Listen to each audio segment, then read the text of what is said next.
lo primero que quería era agradecer la invitación para poder estar en esta parte del programa que está siendo tan interesante. Quiero agradecer personalmente al vicepresidente de Mémora y al señor Josep Calvet y a todos los presentes y a los cónsules, por supuesto, que tuve el placer de conocerles ayer también en un encuentro que tuvimos con la delegación.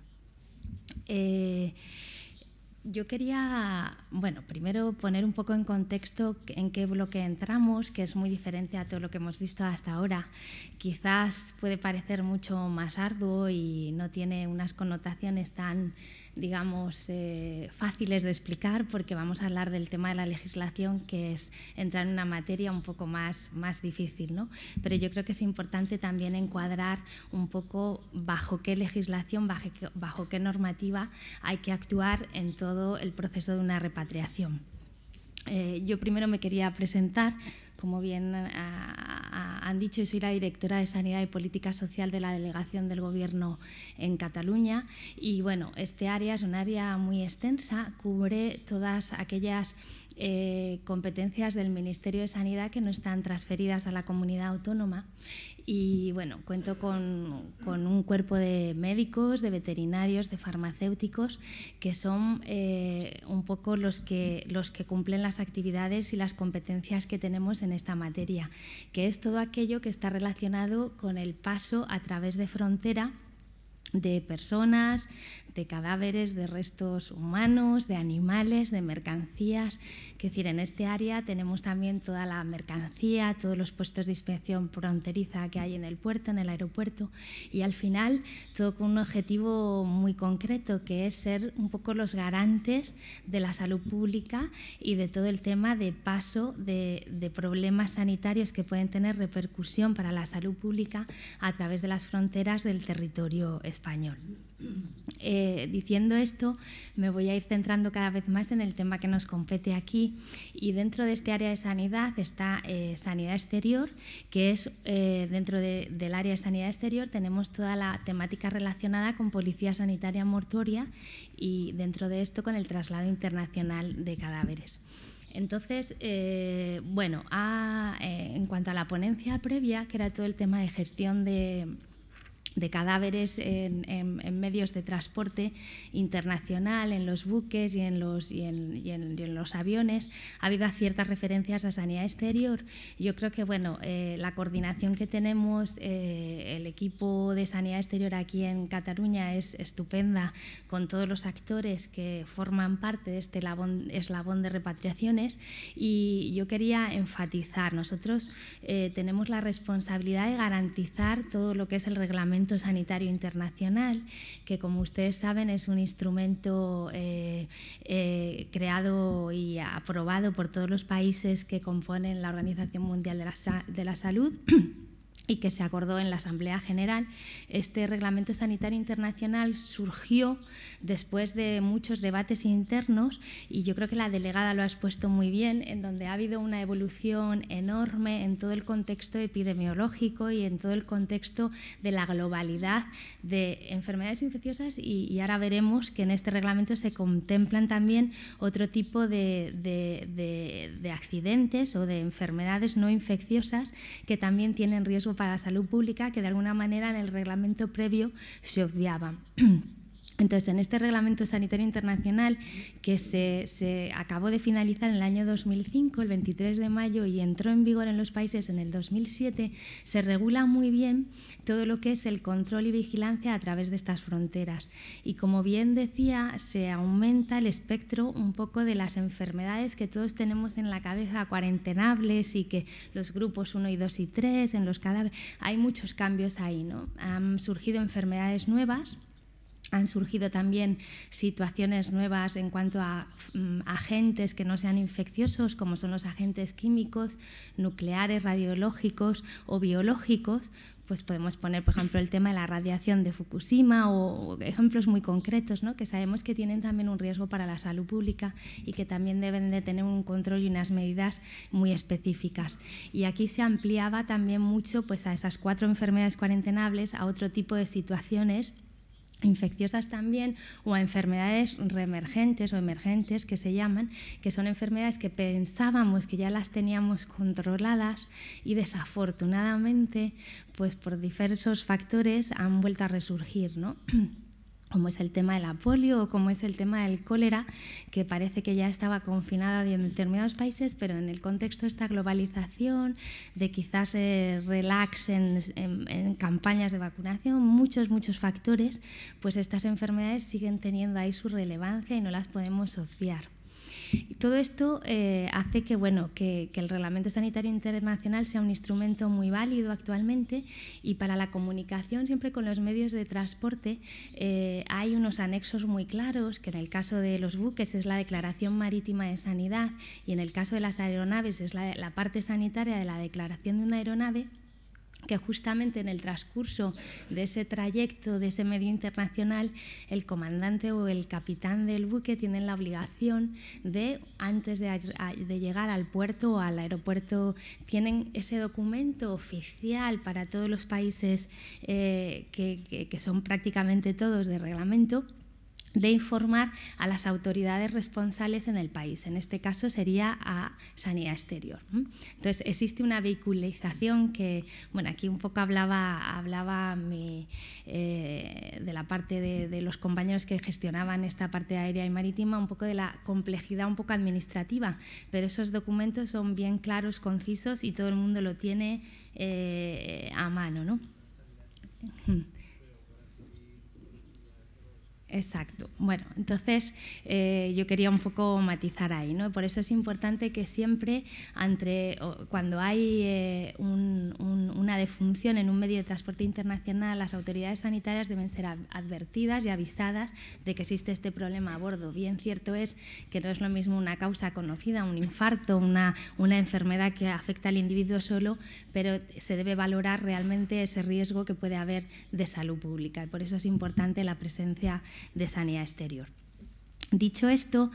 quizás voy a ir un poco a través de las diapositivas. No sé con qué se pasa. ¿Es este de aquí? No, ¿Es this one? This one. Okay. So, para enmarcar un poco el marco legal dentro de lo que es el marco legal nacional en España, en el decreto de 1974, en el 2263, es cuando se aprobó en nuestro país el Reglamento de Policía Sanitaria Mortuoria. Este reglamento abarcaba no solo el traslado internacional, también todo lo referente a, desde el principio hasta el final, a través de frontera o en el mismo territorio. Esta materia se transfirió a las comunidades autónomas a posteriori, pero el traslado internacional de cadáveres, o sea, el paso fronterizo, sigue siendo competencia exclusiva del Estado.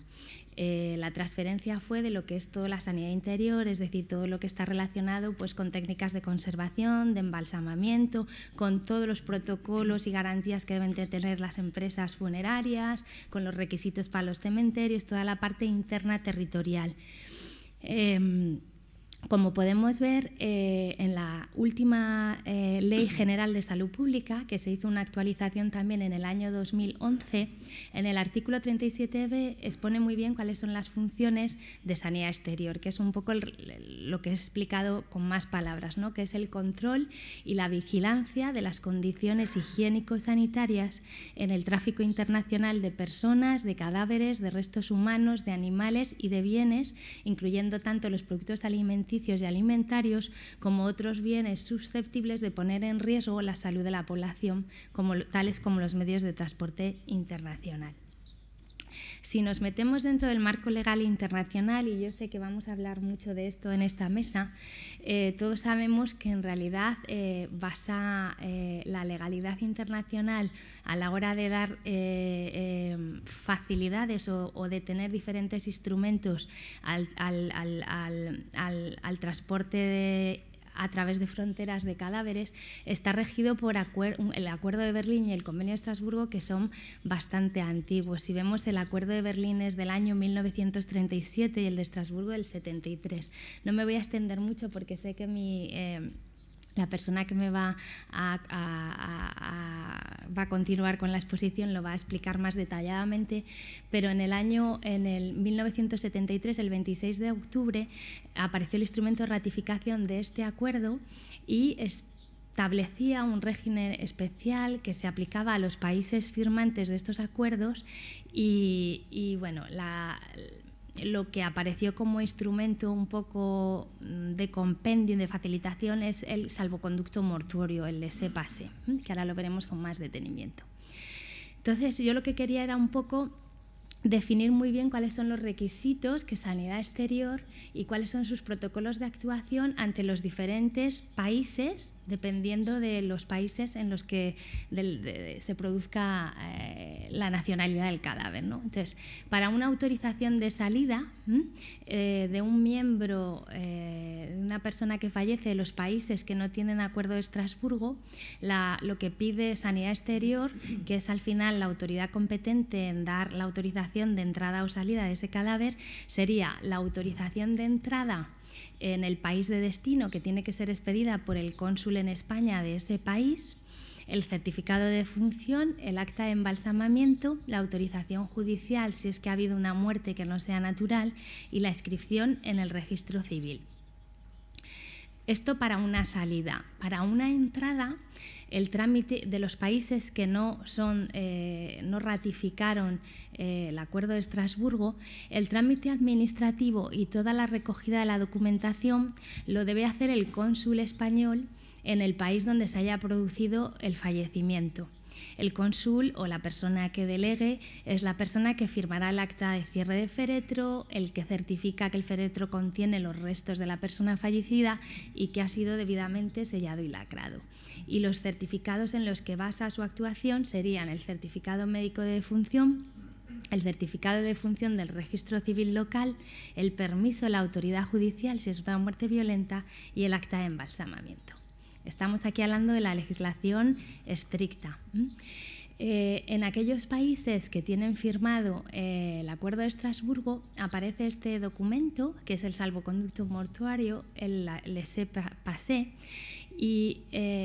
ni el Estado de destino ni el Estado de tránsito podrán exigir a estos países firmantes más documentos que el salvoconducto mortuario,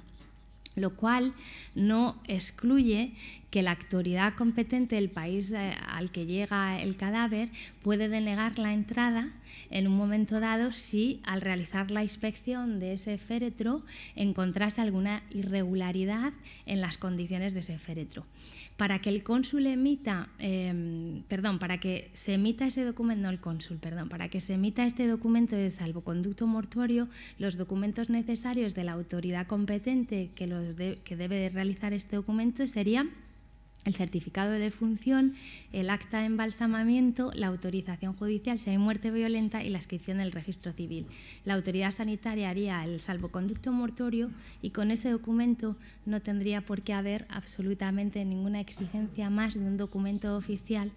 que va acompañando a este féretro.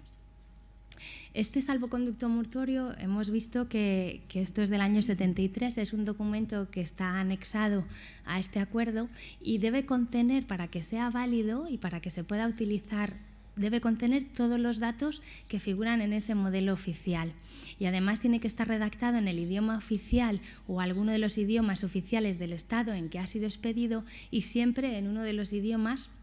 oficiales del Consejo de Europa. No sé si se verá bien, no hay mucho que ver, pero bueno,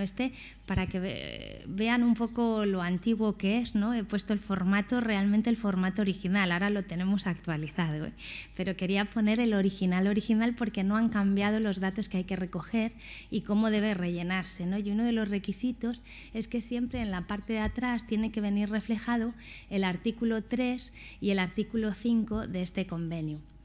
En el artículo 3 lo que menciona es que debe de ir con este documento oficial, no lo leo bien desde aquí,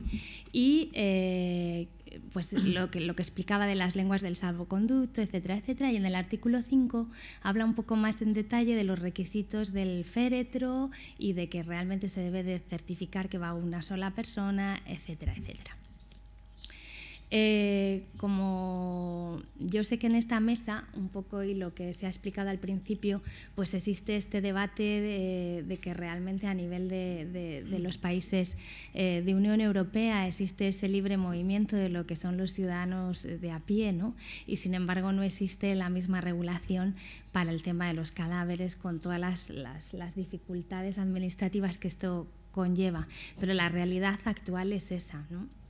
Yo lo que sí puedo decir es que a nivel nacional y a nivel del Ministerio de Sanidad hay un grupo de trabajo que está trabajando en una actualización de este Real Decreto que hemos visto que está muy obsoleto en algunos aspectos y que va a reflejar todos estos cambios que hemos visto epidemiológicos y de riesgo de salud pública que puede conllevar un cadáver o una manipulación de restos, y también donde se va a contemplar, por supuesto, todos los adelantos que ha habido en los servicios funerarios respecto a todas las técnicas de conservación, de embalsamamiento, todas las técnicas, materiales que hay nuevos para los féretros, etcétera. Todo eso se tiene que reflejar de alguna manera en agilizar o en establecer medidas estándares que se vean. Esto lo estamos haciendo a nivel nacional. Sería para modificar el reglamento de policía sanitaria mortuoria. Nosotros, a día de hoy, tenemos la obligación de seguir rigiéndonos por la legislación tanto nacional e internacional de este Acuerdo de Estrasburgo que nos ampara.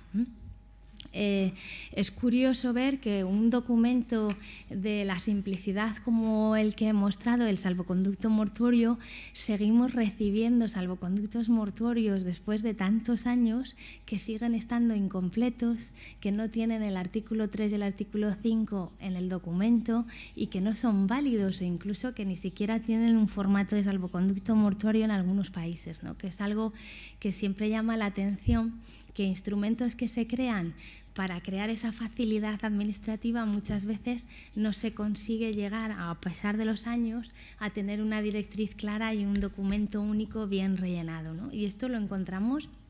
en el día a día de mi equipo muchas veces, ¿no? Y lo hemos puesto muchas veces en conocimiento del Ministerio. Para dar un poco una visión de la complejidad que tiene muchas veces unificar tareas administrativas puras y duras, en que eso se globalice para que todo el mundo las utilice de la manera correcta, ¿no?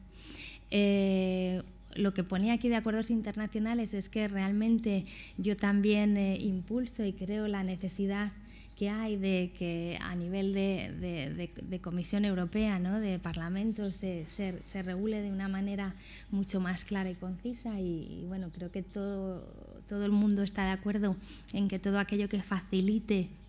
este eslabón administrativo que tiene que llevar una repatriación y que es la parte, digamos, más árida, pues que se agilice, ¿no? Y como última cosa, antes de terminar, pues sí que quería decir que la Administración, ¿no?, y en este caso pues el equipo con el que yo cuento de Sanidad Exterior, tiene como objetivo agilizar y desde luego siempre